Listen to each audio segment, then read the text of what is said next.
समाजवादी नहीं समाप्तवादी पार्टी बन गई है। 2027 में समाजवादी पार्टी समाप्त हो जाएगी और मुझे भरोसा है मेरे जिस तरह भारत के प्रधानमंत्री यशस्वी प्रधानमंत्री परम आदरणीय हमारे राष्ट्रीय अध्यक्ष और देश के युवा हृदय सम्राट को जिस तरह सम्मान और इज्जत करते हैं, जिस तरह बिहार में हमारा सम्मान हुआ है यूपी में उससे कम सम्मान होने वाला नहीं है, उससे अच्छा सम्मान होगा। 2027 की काफी लोक जनशक्ति पार्टी के पास होगी, जिसको चाहेगी उत्तर प्रदेश का मुख्यमंत्री होगा। गठबंधन होगी जी, उत्तर की लोक जनशक्ति पार्टी उसको बनाएगी उत्तर प्रदेश का मुख्यमंत्री। जिंदाबाद जिंदाबाद लोक जनशक्ति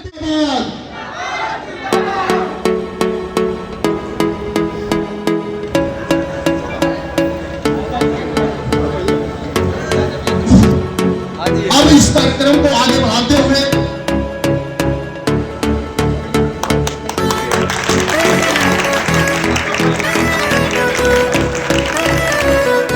का आयोजन किया जा रहा है और उसका उद्देश्य हमारा ये है कि आज मंडलीय कार्यकर्ता बैठक है और पूरे उत्तर प्रदेश में लोक जनशक्ति पार्टी रामविलास मजबूती से काम कर रही है। अभी आपने देखा कि 6 दिसंबर को जैसे मिर्जापुर में एक मंडलीय कार्यक्रम हुआ, एक ऐतिहासिक कार्यक्रम हुआ, उसके बाद ये बनारस में हमारा कार्यक्रम लोक जनशक्ति पार्टी आज समीक्षा बैठक है और साथ साथ विधानसभा 2027 की हमारी तैयारी है। मजबूती से हर विधानसभा में हम प्रभारी नियुक्त कर रहे हैं 2027 के लिए। उत्तर प्रदेश में लोक जनशक्ति पार्टी जैसे बिहार में एक ऐतिहासिक जीत रचा, वैसे एनडीए के साथ लोक जनशक्ति पार्टी और देश के युवा हृदय सम्राट हम सबके नेता भारत सरकार के मंत्री परम आदरणीय माननीय चिराग जी के नेतृत्व में उत्तर प्रदेश में 2027 में एक इतिहास रचने जा रहा है लोक जनशक्ति पार्टी। अध्यक्ष के यहाँ को जो वाराणसी मंडल के लोगों को बुलाया है, बूथ स्तर का और ब्लॉक अध्यक्ष के बुलाया है और बाकी एक हमें कार्यकर्ताओं के साथ हमें बैठक करना था, तो इसलिए हमने पूरे प्रदेश के लोगों से कोशिश किया। कोहरे में कुछ कम लोग आए हुए, फोन भी आया, इसलिए काफी संख्या में हमारे पदाधिकारी यहाँ पे मौजूद हैं। बैठक का मुद्दा क्या है? बैठक का मुद्दा है हम जो हमारे 2027 की तैयारी करने जा रहे हैं। हर जगह विधानसभा में मंडल वाई हमारी तैयारी चल रही है। 2027 कोई इसमें छुपा नहीं है। 2027 में लोक जनशक्ति पार्टी मजबूती से चुनाव लड़ने जा रही है उत्तर प्रदेश में और 2027 में लोक जनशक्ति पार्टी रामविलास के पास चाबी होगी, जिसको चाहेगी उत्तर प्रदेश का मुख्यमंत्री बनाएगा। बिना लोक जनशक्ति पार्टी के किसी की सरकार उत्तर प्रदेश में बनने वाली नहीं है। उत्तर प्रदेश में जनाधार की अगर बात किया जाए तो लोक जनशक्ति पार्टी का जनाधार बहुत कम है और ऐसे में आप जो दावा कर रहे हैं तो कितना उसको हासिल कर पाएंगे? क्योंकि आप मेरे बड़े भाई मीडिया बंधु सभी से मैं कहना चाहता हूं, आप देख लीजिए कि भाजपा के नेता के अलावा इतनी भीड़ नहीं होगी जितने कार्यकर्ता एक ठंडी और कोहरे में उत्साहित कार्यकर्ता दिखा रहे हैं। या तो भाजपा के कोई आए तब हो सकता है क्या है, बाकी किसी दल के पास इतने कार्यकर्ता नहीं कि इस तरह कोहरा और इस तरह की ठंडी में आज जिस तरह कार्यकर्ताओं का हुजूम, जिस तरह हमारे पार्टी के नेता के विचारों से जुड़ के हम लोग का स्वागत सम्मान कर रहे हैं। आपने देखा कि पूर्ववर्ती सरकार चाहे बसपा रही हो चाहे समाजवादी पार्टी रही हो, उन्होंने केवल अनुसूचित जाति अनुसूचित जनजाति को केवल धोखा देने का काम किया, उनका शोषण करने का काम किया। मैं इनसे पूछना चाहता हूं ये बेईमान नेता पीडीए के श्री अखिलेश यादव जी से कि ये बात करते हैं पीडीए के, जब अभी आपको देखा था कि सांसद भवन में जब पदोन्नति आरक्षण का मामला था तो सबसे पहले इन्हीं पीडीए के नेता और इनके सांसद ने पार्लियामेंट में पदोन्नति आरक्षण का बिल फाड़ने का काम किया था। ये बेईमान नेता बात करते हैं कि हम पीडीए के नेता है। ये पीडीए के नेता नहीं, श्री अखिलेश यादव जी ठगुआ नेता है, बेईमान नेता है। इनकी ना कोई नीत है और ना इनकी कोई नियत है।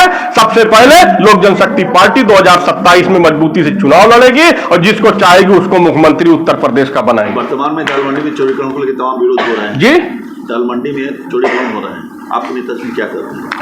मेरे संज्ञान में नहीं है, अगर संज्ञान में आएगा तो हम अपने नेता को देंगे और मेरे नेता जांच कराएंगे। 10,000 उस पे जो है एकदम सही हो रहा है और मुआवजा दे करके हो रहा है, कोई गलत काम नहीं हो रहा है।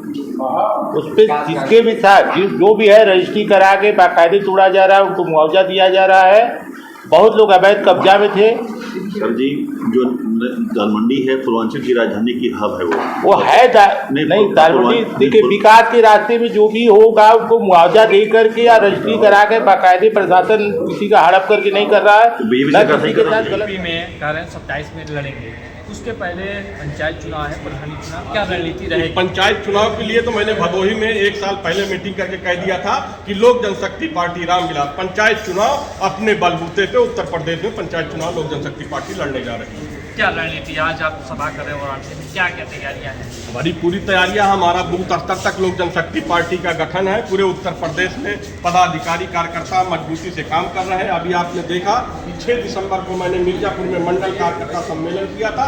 एक ऐतिहासिक कार्यक्रम था, कम से कम वहाँ पे 5000 लोगों की भीड़ थी। और आप देख रहे हैं कि जिस तरह सुबह से इस कोहरे और ठंडी कड़ाके की ठंड में जिस तरह कार्यकर्ताओं ने आज मेरे पार्टी के नेता आदरणीय माननीय चिराग पासवान जी के नेतृत्व में और श्री अभिनव श्रीवास्तव जी के नेतृत्व में आज सैकड़ों कार्यकर्ता युवा साथी लोक जनशक्ति पार्टी की सदस्यता ले रहे हैं। हमारे बगल में मनोज सिंह जिलाध्यक्ष हैं, हमारे आशुतोष सिंह गहरवार हैं जो यहाँ के मंडल सह प्रभारी हैं। हमारे पूरी संगठन पूरी टीम मजबूती से बूथ स्तर पे काम कर रही है। मैं पूछना चाहता हूँ ये पीडीए के बेईमान नेताओं से कि जब देश की सबसे बड़ी पंचायत में बाबा साहब की फोटो नहीं लगा हुआ था तो उस फोटो को लगाने के लिए हमारे नेता और परम आदरणीय दलित सेना लोक जनशक्ति के पार्टी के संस्थापक माननीय नेता हमारे पासवान जी ने लगाने का काम किया था। बाबा साहब के नाम पे हमारे नेताजी ने छुट्टी कराने का काम किया।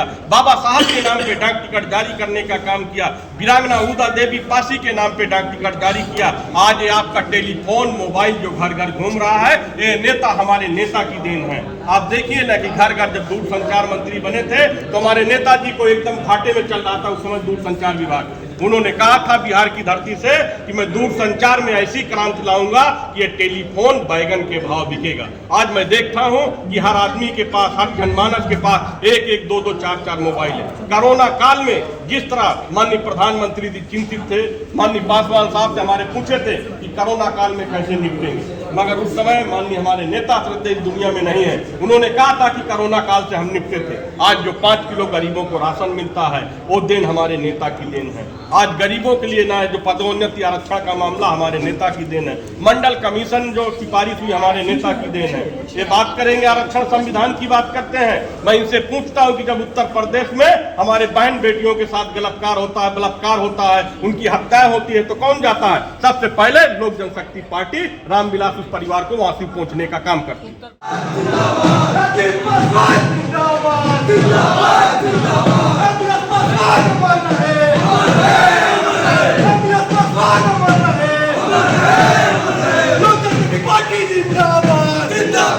जिंदाबाद